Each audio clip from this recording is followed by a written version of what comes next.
Hello and good morning student, how are you all. I hope कि आप सब fine होंगे। तो स्टैंडर्ड थर्ड, सब्जेक्ट हिंदी।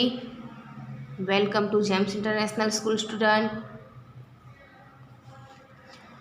तो आप सब रेडी हो स्टडी के लिए? तो open your work book and CW आपके साथ रखिए।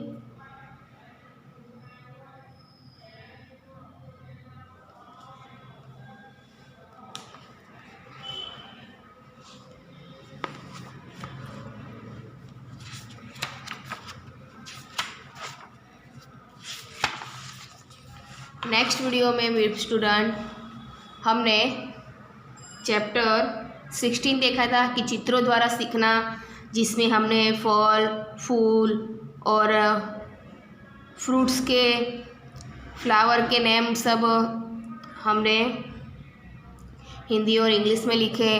उसके बाद हमने स्वाध्याय किया। ओके स्टूडेंट, तो आप देख सकते हो। तो आई होप कि आपने CW में भी होमवर्क किया होगा और वर्कबुक में भी कंप्लीट लिखते हो ना स्टूडेंट? ओके, तो अब हम चैप्टर 17 ओपन करते हैं, पेज नंबर 4040।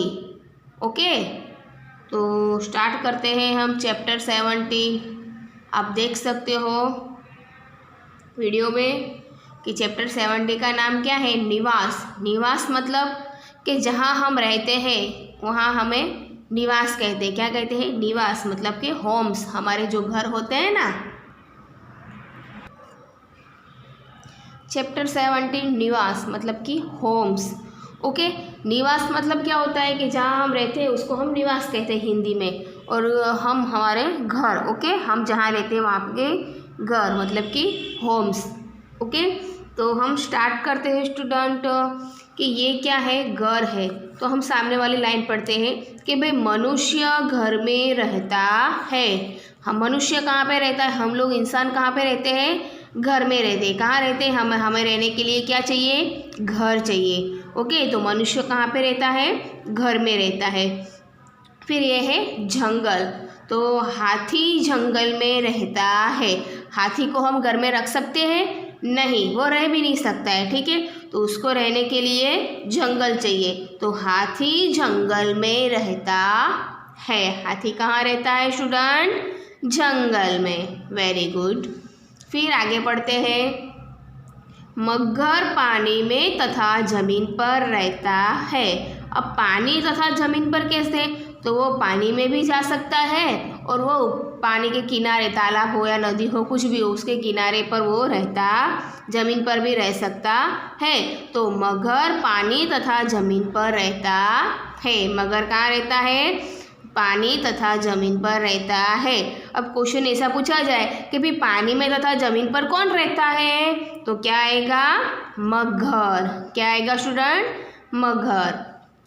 फिर बंदर पेड़ पर रहता है। कौन पेड़ पर रहता है? बंदर। बंदर क्या करते हैं? एक पेड़ से दूसरे पेड़, दूसरे पेड़ से तीसरे पेड़, ऐसे उछल कूद करते हैं ना बंदर। हाँ, तो बंदर कहाँ पे रहता है? बंदर पेड़ पे रहता है। उसके नीचे देखिए कि भाई सांप बिल में रहता है।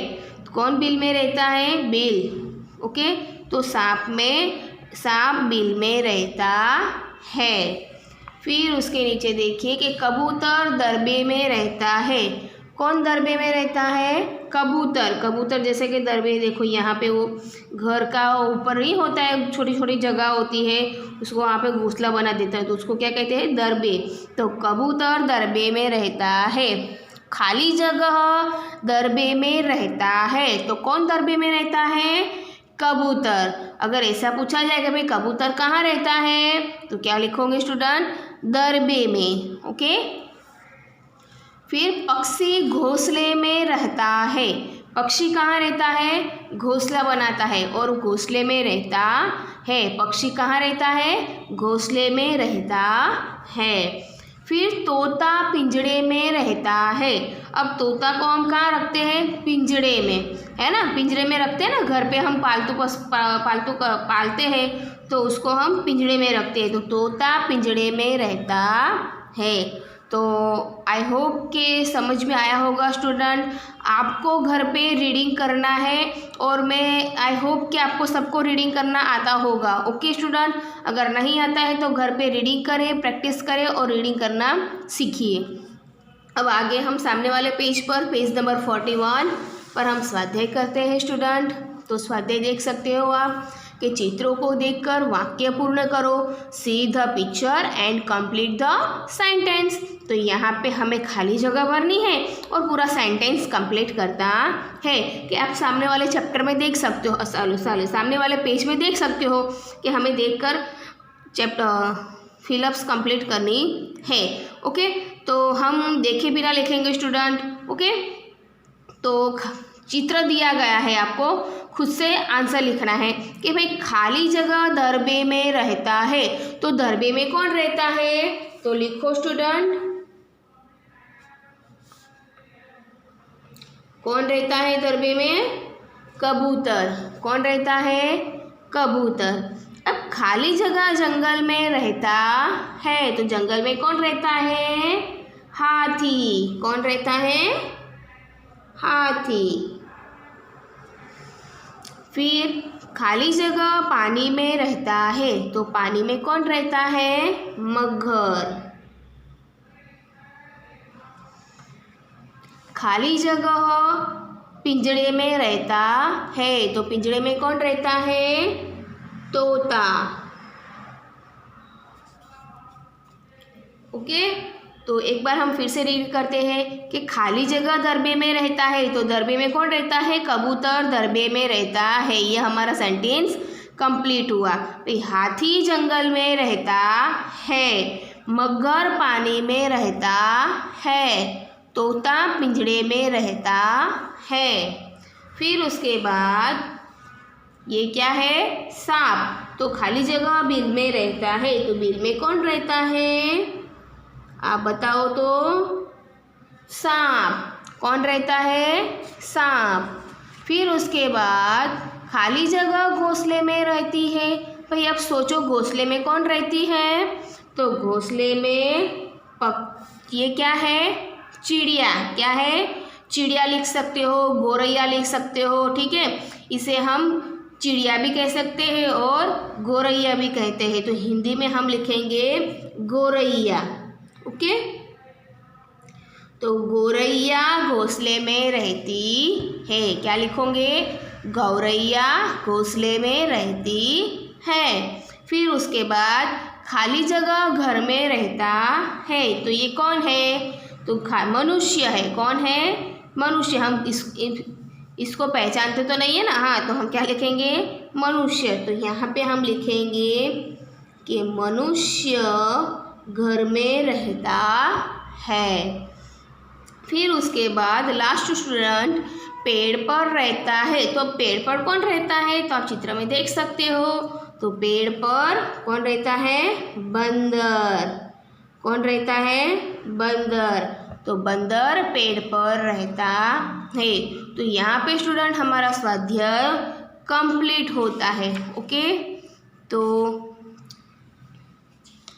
हम एक बार फिर से रीडिंग करते हैं। तो आओ साथ में मिलकर रीडिंग करें कि भाई कबूतर दरबे में रहता है, हाथी जंगल में रहता है, मगर पानी में रहता है, तोता पिंजड़े में रहता है, सांप बिल में रहता है, गोरैया घोंसले में रहती है, मनुष्य घर में रहता है, बंदर पेड़ पर रहता है। तो ये हमारा रीडिंग भी हमने कंप्लीट किया। तो स्टूडेंट आई होप कि आपने भी मेरे साथ रीडिंग किया होगा। अब आपको स्टूडेंट वर्कबुक में कंप्लीट हो गया होगा वर्क, है ना। तो अब आपको क्या करना है? आपको होमवर्क करना है। तो होमवर्क कैसे करोगे? तो आपको CW की नोटबुक लेनी है। CW की नोटबुक में आज की डेट मेंशन करनी है। तो आज कौन सी डेट हुई स्टूडेंट? 15। कौन सी डेट हुई? 15 और ट्यूसडे। तो आपको आज की डेट और डे मेंशन करनी है। उसके बाद आपको चैप्टर नंबर, चैप्टर का नेम और हेडिंग डालना है। उसके बाद आपको नीचे डायरेक्टली स्वाध्याय का हेडिंग डालना है कि भाई स्वाध्याय, बड़े राइटिंग में लिखना है स्वाध्याय। उसके बाद आपको हेडिंग डालनी है कि भाई चित्रों को देखकर वाक्य पूर्ण करो। ऐसे हेडिंग डालने के बाद आपको पूरे ये सेंटेंस कितने हैं, 1 2 3 4 5 6 7 8, पूरे 8 सेंटेंस आपको आपकी CW में अच्छी राइटिंग में लिखना है और साथ में रीडिंग करके लर्न भी करना है। Okay student, take care, thank you.